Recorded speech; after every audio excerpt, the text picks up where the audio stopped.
النهارده تحمدي ربنا على اي حاجه يديها لك. اي حاجه ربنا يديها لك احمدي ربنا عليها. والله العظيم طول ما انت راضيه ان شاء الله ربنا هيرضيكي.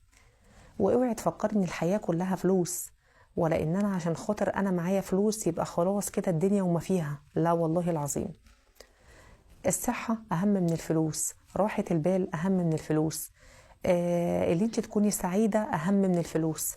يعني عايزه اقول لك، يعني اقسم بالله العظيم انا اعرف ناس شخصيا انا عارفاهم، يعني بسم الله ما شاء الله، عربيه، احلى شقه، احلى مدارس، احلى نادي، بس كل يوم دمعتهم على خدهم وهم نايمين.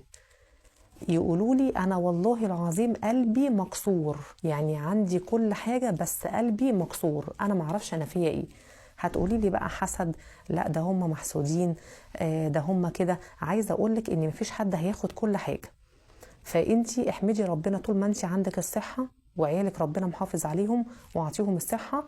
والفلوس ديت ادعي ربنا ان ربنا يرزقك بيها، وما تقيسيش كل حاجه بالفلوس.